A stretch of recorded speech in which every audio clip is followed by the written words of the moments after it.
ವೀಕ್ಷಕರೇ ನಮಸ್ಕಾರ, ನೇಷನ್ ನ್ಯೂಸ್ಗೆ ಸ್ವಾಗತ. ದಕ್ಷಿಣ ಕನ್ನಡ ಜಿಲ್ಲೆಯ ಬಿಸಿ ರಸ್ತೆ ಬಸ್ ನಿಲ್ದಾಣದಲ್ಲಿ ಬೆಚ್ಚಿ ಬೀಳಿಸುವ ಘಟನೆ ನಡೆದಿದೆ.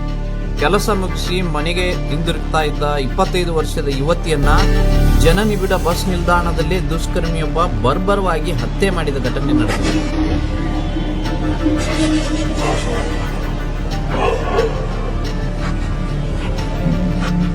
ಮೃತ ಲಾವಣ್ಯ ಬಿಸಿ ರಸ್ತೆಯಿಂದ ಕೆಲಸ ಮುಗಿಸಿ ಸಾರಿಗೆ ಬಸ್ನಲ್ಲಿ ಕಕ್ಕೆ ಪಡುವಿಗೆ ಪ್ರಯಾಣ ಮಾಡ್ತಾ ಇದ್ದ ವೇಳೆ ಈ ಘಟನೆ ನಡೆದಿದೆ ಅಂತ ಹೇಳಲಾಗ್ತಾ ಇದ್ದು, ಯುವಕನೊಬ್ಬ ಏಕಾಏಕಿ ಬಸ್ ಹತ್ತಿ ಲಾವಣ್ಯ ಅವರನ್ನ ಬಲವಂತವಾಗಿ ಹೊರಗೆ ಎಳ್ತರ್ತಾನೆ.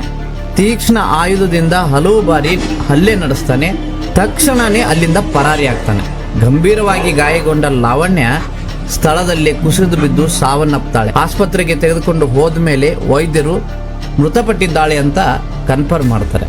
ಈ ಘಟನೆ ಮೊಬೈಲ್ನಲ್ಲಿ ಸೆರೆಯಾಗಿದ್ದು ಸಾಮಾಜಿಕ ಜಾಲತಾಣದಲ್ಲಿ ಭಾರಿ ಆತಂಕವನ್ನ ಉಂಟು ಮಾಡಿದೆ. ಸಂಜೆ ಸುಮಾರು 6 ಗಂಟೆಯ ವೇಳೆಗೆ ನಡೆದ ಈ ಘಟನೆಯಿಂದ ಪ್ರಯಾಣಿಕರು ಮತ್ತು ಸಾರ್ವಜನಿಕರಲ್ಲಿ ಆತಂಕ ಮತ್ತು ಭಯದ ವಾತಾವರಣ ಸೃಷ್ಟಿಸಿದೆ. ಈ ಕೃತ್ಯಕ್ಕೆ ಹಿಂದಿನ ದ್ವೇಷ ಅಥವಾ ವೈಯಕ್ತಿಕ ವೈಮನಸ್ಸು ಕಾರಣವಾಗಿರಬಹುದು ಎಂಬ ಶಂಕೆನೂ ವ್ಯಕ್ತವಾಗ್ತಾ ಇದ್ದು, ಪೊಲೀಸರು ಎಲ್ಲ ಆಯಾಮಗಳಲ್ಲಿ ತನಿಖೆ ನಡೆಸ್ತಾ ಇದ್ದಾರೆ. ಇನ್ನು ಬಂಟ್ವಾಳ ಪಟ್ಟಣ ಪೊಲೀಸರು ಪ್ರಕರಣ ದಾಖಲೆ ಮಾಡಿಕೊಂಡಿದ್ದು, ಆರೋಪಿಯನ್ನ ಬಂಧಿಸಲು ವಿಶೇಷ ಶೋಧ ಕಾರ್ಯ ನಡೆಸಿದ್ದಾರೆ.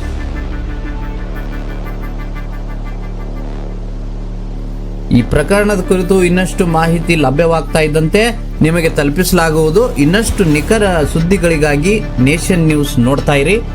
ಕ್ಷಣ ಕ್ಷಣದ ಮಾಹಿತಿಗಾಗಿ ನೋಡ್ತಾ ಇರಿ ನೇಷನ್ ನ್ಯೂಸ್. ಕಾಮೆಂಟ್ ಮಾಡಿ, ಲೈಕ್ ಮತ್ತು ಶೇರ್ ಮಾಡಿ.